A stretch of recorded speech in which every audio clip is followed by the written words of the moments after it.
When I read on the website that Jillabenan Cave is one of only 4 wheelchair accessible caves in Australia, I had to try it out. Here's how it went. All the footage in this video, with the exception of Lizzie's photo, was taken by me from the wheelchair. Okay. How about the front on that side? Let me check. It doesn't sound good.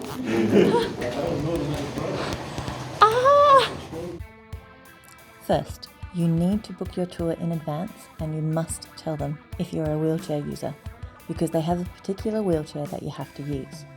It is narrower than the standard chair and has small wheels, which makes you dependent on someone else to push you. It was also quite heavy to push, regardless of the passenger, but you cannot use your own chair. We stayed at Cooma overnight and then drove to Yarrongabilly and back. It's an hour and a half each way with beautiful scenery, although large areas are still recovering from major bushfires 2 years ago. It rains about 1 in 3 days and feels quite lush considering the altitude, with plenty of moss and ferns as well as gorgeous alpine flowers in the summer. There's always plenty of snow in winter and loads of tourists. My husband has dreamed for years of taking the kids to Mount Kosciuszko in the summer. The whole national park is very pleasant, although usually cold and windy. It barely reached 10 degrees for us with low clouds all day, and the wind chill made it feel literally freezing a lot of the time. We visited in the middle of summer. The Yarrongabilly caves are always 10 degrees inside. There is a 150-metre walk from the Jillabenan car park to the opening of the cave. It's nicely paved with a reasonably wide path, but it's quite steep both up and down. It most definitely does not meet the modern Australian standard for ramp accessibility. The standard is 1 to 12, meaning that the slope can only rise 1 centimetre for 12 centimetres of length. This path is more like 1 to 6. The cave itself has similar slopes, but they're much more intense because the path is bumpy and very narrow. My ultimate conclusion is that this cave is wheelchair accessible for someone who is able to duck their head and who is not morbidly obese. You want a funny name for a plant that's outside? This one here is called a Jillabenan. Oh, cool. You also need to be able to deal with the embarrassment of being pushed up steep and awkward paths, blocking other people, and hearing your helper huffing and puffing, and possibly muttering to themselves about how they're tempted to leave you behind to die in the dark. You are also helpless to move yourself, even to turn around. I was quite nervous about having a wheel fall off the path, since there are visible drop-offs in some places. The scariest part had a track that the wheels need to be fitted into. That's it. Okay. How about the front on that side? Let me check. It doesn't sound good.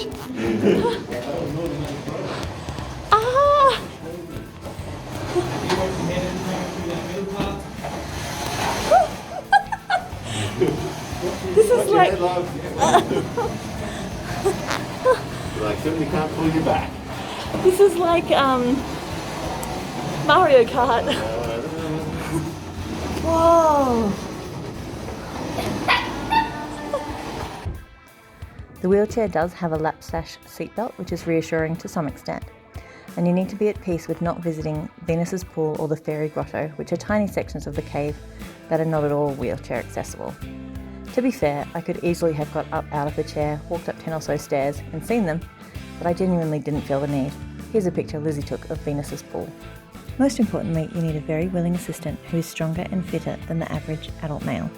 Chris is able-bodied and extremely patient, but even he only got 90% of the way through the cave. The wheelchair was almost constantly scraping against the walls. There was so much to see.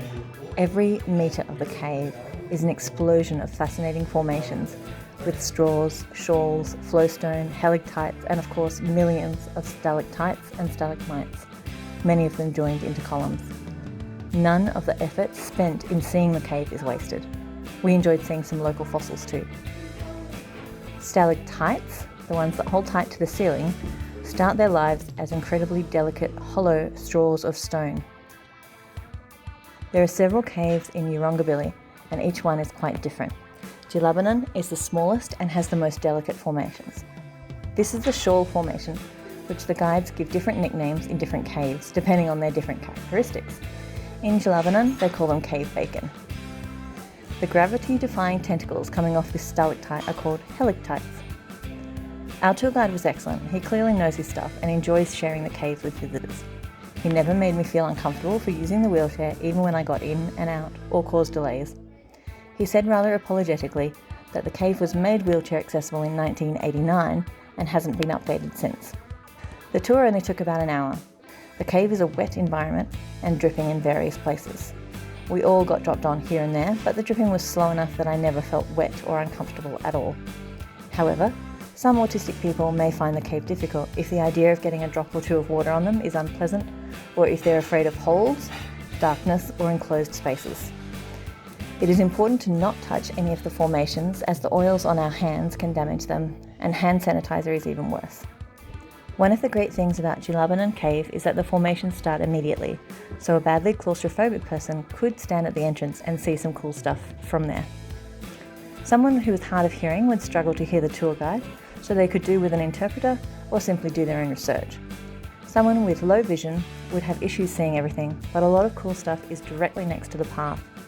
And the guide also had some samples that we were able to touch. All 4 members of my family thoroughly enjoyed the cave.